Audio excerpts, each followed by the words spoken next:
tal? ¿Cómo les va? Muy buenos días. Así como fue anunciado, recibimos al ministro de la Suprema Corte de Justicia, el doctor Jorge Chediak. Gracias por venir, un placer. El placer es mío y, como siempre, encantado de estar aquí. Doctor, hay un par de temas que se destacan. Incluso ayer ustedes convocaron una conferencia de prensa en una modalidad relativamente nueva de la Suprema Corte de Justicia, pero que, por cierto, resulta esclarecedora, porque si no, la gente tendría simplemente este tipo de instancias para poder conversar. Claro, ahora se da al revés. Convoca una conferencia de prensa y en este tipo de instancias nosotros profundizamos sobre la información. Vamos a empezar, para darle un poco de contexto, algo que ustedes no pueden hacer una conferencia de prensa, al punto cero, a lo que fueron las declaraciones del ministro del Interior, Eduardo Bonomi, sobre este robo que se dio en la Ciudad Vieja, donde el ministro planteaba su molestia al respecto. Repasamos lo que decía el pasado fin de semana el ministro del Interior, Eduardo Bonomi. Impacta mal porque la policía se esfuerza y fue un procedimiento muy bien estudiado, llevado adelante con paciencia y proporcionando las pruebas de que era un delito para ir a prisión. Ahí habla el ministro del Interior, Eduardo Bonomi, acerca de cómo se realizó el delito, es decir, de las herramientas que se le dieron a la justicia. Estamos hablando de un robo en la Ciudad Vieja que quedó filmado en las cámaras de seguridad. Ahí tenemos las imágenes incluso, que son muy conocidas por todo el mundo. Y el ministro se quejaba no solamente o por lo menos decía que fue un procedimiento bien hecho, sino de las penas, ¿no? De que fueron penas benévolas que eran para procesar con prisión. ¿Qué dice la Suprema Corte de Justicia al respecto con relación a las herramientas que recibió por parte de la policía? Bien, nosotros dejar claro que como Suprema Corte de Justicia no hemos querido adoptar para nada una actitud corporativa de defensa de la actuación de la señora juez del caso, y lo que hemos tratado de hacer, sin entrar en un diferendo público con el señor ministro del Interior, es explicar, luego de haber solicitado los informes correspondientes al juzgado, qué ha pasado aquí. Las imágenes las hemos visto todos. Es bueno hacer un análisis de las imágenes para saber las pruebas que se proporcionaron, cuáles son y en qué estado de aclaración de este ilícito nos encontramos. Por eso fue que se hizo ayer la conferencia de prensa con imágenes. No pudimos editar el video, pero sí con imágenes fijas. Aquí tenemos una situación en donde aparentemente, y uno dice aparentemente y potencialmente y seguramente, pero aparentemente se cometió una rapiña, para no prejuzgar, y aparentemente también hay 5 personas que participaron. Quienes cometieron efectivamente la rapiña, que son 2 personas, un adolescente y un adulto. Las 2 personas que iban en el auto, el que conducía y el que se baja y luego vuelve a subir, que también es un adulto, y alguien que iba en una moto que luego recoge, que allí está con casco. Entonces, para ir descartando, quien va en la moto no lo hemos podido identificar, y no se puede identificar por el estado actual de la tecnología, salvo que de alguna manera incorporemos una suerte de rayos X a las filmaciones.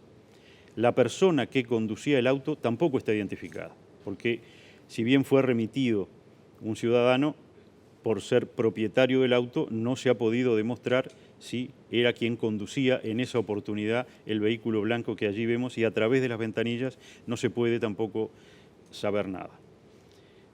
Está identificado el adolescente, que ya está sometido al proceso infraccional que el Código de la Niñez y Adolescencia para los delitos gravísimos prevé. Está identificado la persona que se baja del auto y luego se vuelve a subir. Y curiosamente la persona que venía en el ómnibus, que se ve de atrás, el que venía siguiendo a la víctima, que es uno de los 2 partícipes directos, que no tiene casco, que no tiene lentes oscuros, ni capucha que pueda dificultar su identificación, esa persona no está identificada.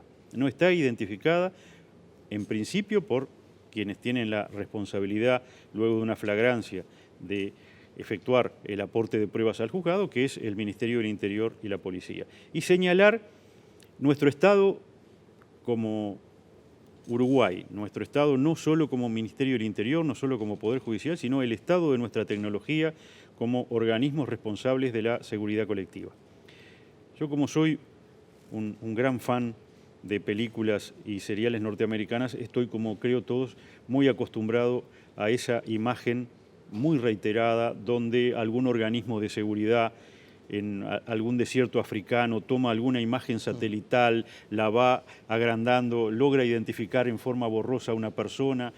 Entonces, con la foto fija, hace el famoso programa de reconocimiento facial que de alguna manera reconstruye la cara y luego en forma también inmediata, en tiempo real, lo comparan con la base de datos de imágenes de la CIA o del Pentágono, de quien sea, y 15 segundos después, en imágenes y a todo color, tenemos la identificación, dice match 100%, found, y sabemos la identidad de esa persona, que incluso a veces tiene capucha. Bueno, en el Uruguay no tenemos esa tecnología, no tenemos la posibilidad de hacer esa contrastación en tiempo real.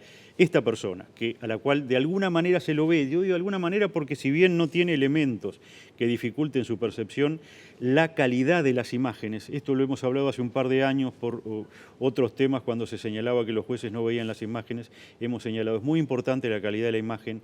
Determinadas calidades de imágenes, que son en general las que tenemos, no permiten una adecuada identificación de la persona. O sea que la mayoría de las veces, o en realidad, más allá de que allí se ve nítidamente lo que hacen las personas, no estamos repasando las imágenes, uno puede identificar qué fue lo que pasó. Ahora, no se puede lograr con esas imágenes adjudicar 100% la responsabilidad de un hecho a una persona, o por lo menos saber quién fue. Es exacto.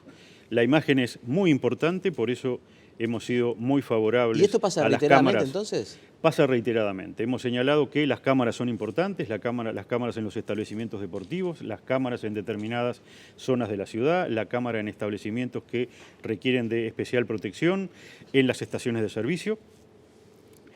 ¿Para qué sirven? En principio, en el caso de los delitos flagrantes, que son los que esencialmente perseguimos, para saber, como usted señala, exactamente qué pasó, qué delito se cometió, cuántos son los partícipes, cuál fue el vehículo que participó, si hubo o no alguien que pasó y podía ser partícipe en una banda que estaba cometiendo el delito, como alguna moto. Ahora, eso es muy importante para definir qué tipo de delito se cometió y qué número de partícipes existieron. La identificación allí se dificulta, y no solo se dificulta por lo clásico, porque sea de noche, porque la cámara esté lejos, porque las imágenes estén en movimiento, porque quienes van en moto usen un casco con el visor bajo, que eso ya obstaculiza totalmente, y muchas veces, como lo vemos en las rapiñas a las estaciones de servicio, porque quien entra va con una capucha, baja la cabeza y a veces tiene lentes negros, lo cual dificulta enormemente y a veces obstaculiza en un 100% la posibilidad de identificar, sino que muchas veces la calidad de la imagen, incluso cuando se ve de frente el rostro, impide la identificación efectiva. Ahora, también hay un tema, o por lo menos yo no sé si es una desavenencia, pero sí un cuestionamiento, llamémosle así, a través de las conversaciones que uno tiene, ¿no? con todo el mundo, a través de las redes sociales, ni que hablar, acerca del tipo de delito que se tipifica, ¿no? Porque uno ve claramente, sin ser un experto en leyes, que lo que se comete es una rapiña, es decir, un robo con violencia. La rapiña es cuando a uno lo roban, lo asaltan y hay violencia en el medio. Ese señor fue tirado en la calle, lo agreden para sacarle el dinero, bueno, en fin. Sin embargo, la persona que es tipificada por un hurto, que el hurto es un robo sin violencia. Exacto. Entonces, ¿cómo le explicamos a la gente que está viendo que roban a una persona y que la agreden, que el procesado es procesado por un hurto, por un robo que no tiene violencia? Yo le comentaba fuera de cámaras que hasta a mí me pasó, porque uno es jurista, pero primero es televidente. Yo estaba mirando el noticiero con el nivel de atención bajo, con lo que uno hace varias cosas al mismo tiempo, alguna cosa en la casa, presta atención de repente a la comida o a otro tipo de tareas, veo que se comete esta rapiña, que es claramente, en principio, presumimos y sin prejuzgar, es una rapiña porque es claramente media violencia y a este señor se lo tira al piso con la finalidad de sustraerle su dinero.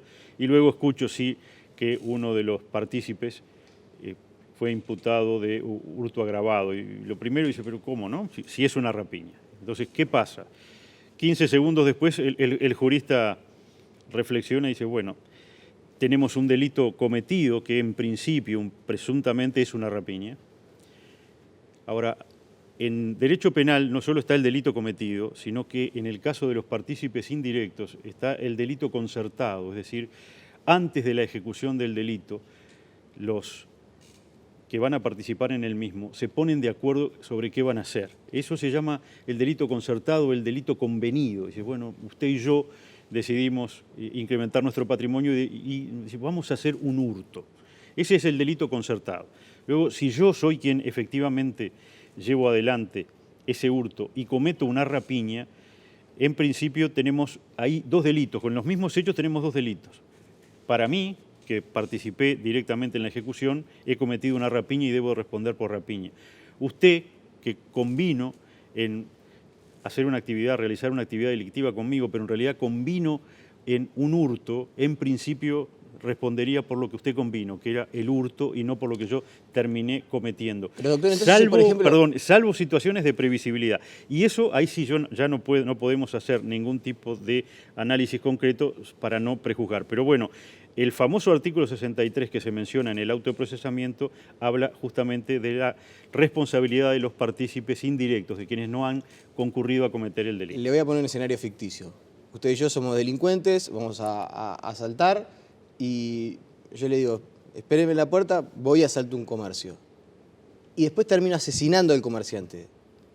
¿Usted qué grado de responsabilidad tiene?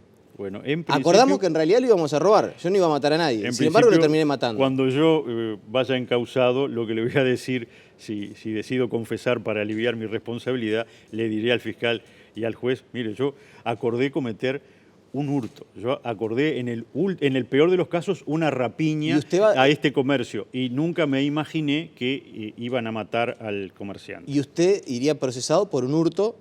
Y no en caso si se hubiera utilizado arma por una rapiña. Bueno, por una rapiña. Pero no como partícipe en la comisión de un homicidio. Salvo la previsibilidad, que ese es otro, salvo que por las circunstancias en las cuales el delito se iba a cometer fuera razonable que se cometiera no lo que habíamos concertado, sino lo que efectivamente se iba a cometer. El ejemplo de cátedra, para los ejemplos de cátedra se suele buscar casos claros. El ejemplo de cátedra es dos personas que conciertan realizar una rapiña y una se queda, como usted señala, en el auto, la que baja no solo comete la rapiña, sino que termina violando a la responsable del comercio. Entonces, allí no hay previsibilidad ninguna del delito de violación y usted que se quedó en el auto no va a responder por mi actividad donde que no solo llevé a cabo el delito concertado, que era la rapiña, sino que además cometí una violación. Sí. También está, ¿no? O sea, digo, da para hablar y mucho, porque en realidad, bueno, es difícil ponerse de acuerdo sobre lo que uno va y, o sea, me imagino que la persona que va a robar no se pone de acuerdo exactamente con cómo lo van a hacer. No, vamos a robar, yo qué sé, no sé si después hay que agredir o no, me imagino que no les importará demasiado, o parece no importarle demasiado, por cierto. Entonces, que al momento de enfrentar las penas haya diferencias es como, tampoco es algo que corresponde 100% al Poder Judicial, ¿no? Es más bien, ustedes aplican las leyes que están vigentes. Pero señalar, nosotros la actitud de la Suprema Corte de Justicia que hemos emprendido ya desde hace años no es hacer una defensa corporativa, no es polemizar con otro poder del Estado, sino brindarle, en la medida de nuestras capacidades técnicas, a la población que, cuando están filmados los delitos, funge de juez a través de la televisión, es televidente y juez de la actuación, la mayor cantidad de elementos para poder hacerse un juicio adecuado de lo que pasó. Y doctor, mucha gente que se comunica con nosotros, bueno, nos están escribiendo incluso vía Twitter, también nos preguntan, ¿no es una asociación para delinquir? ¿No se podría configurar una asociación para delinquir, es decir, ponernos de acuerdo para, en este caso, por ejemplo, en particular?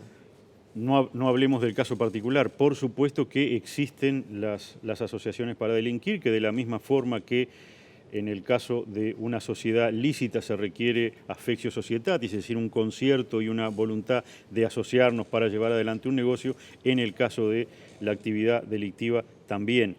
Lo que requiere cierta permanencia, instantáneamente no se configura en forma teórica la asociación para delinquir cuando en pocos minutos nosotros decidimos cometer un delito, ¿no? Sino que requiere todo un tiempo, una planificación que realmente lleve a que nos asociamos para eso, que tomamos medidas para dedicarnos a la carrera del delito. No, en definitiva, lo que uno puede sacar como conclusión también es que es difícil, o sea, el tema de comprobar efectivamente 100% hasta qué, ¿no? O sea, uno entiende las garantías para todas las personas y que somos todos inocentes hasta que se muestre lo contrario, todos esos principios básicos del derecho que uno no necesita ir a la facultad para saberlo. Pero ciertamente, bueno, para configurar una asociación para delinquir hay que demostrar que estuvieron durante un tiempo permanente, ¿no? Para ver qué delito se le imputa, a ver si se habían puesto de acuerdo previamente a si iban a cometer un hurto o una rapiña. Es como demasiado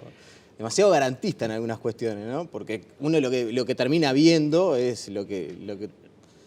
Yo me imagino a la persona esta que está en la Ciudad Vieja, que fue víctima del robo, cómo estar visualizando esta situación es complicada. Fíjese que un número importante, lamentablemente, de las los miles de rapiñas que se cometen en el Uruguay en el transcurso de un año, son especialmente agravadas, lo cual significa un 30% más de penas. El límite mínimo se eleva de 4 años a 5 años y 4 meses por la pluriparticipación, es decir, porque participan más de un ser humano en su realización. Sí. Pero no viene eso, no configura automáticamente asociación para delinquir.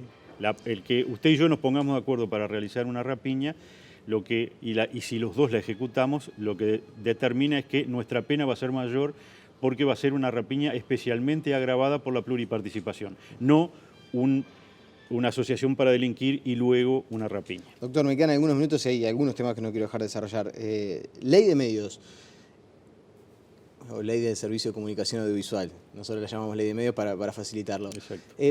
Efectivamente es una ley que, por lo menos en los artículos en los que fue objetada, ¿afectaba la libertad de expresión? Nosotros creemos que sí.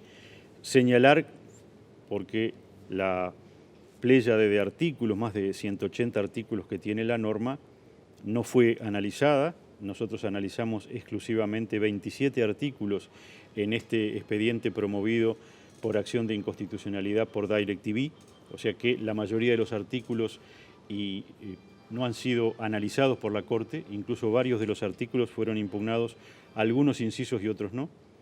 El caso que interesa muchísimo del artículo 39, que es el que habla de la posibilidad de que los uruguayos podamos ver por televisión abierta determinados espectáculos de interés general vinculados a... ¿Qué termina pasando con los partidos de selección? Bueno, para decirle a la gente? Los partidos de la selección, que no solo es la selección uruguaya de fútbol, sino también la selección uruguaya de básquetbol.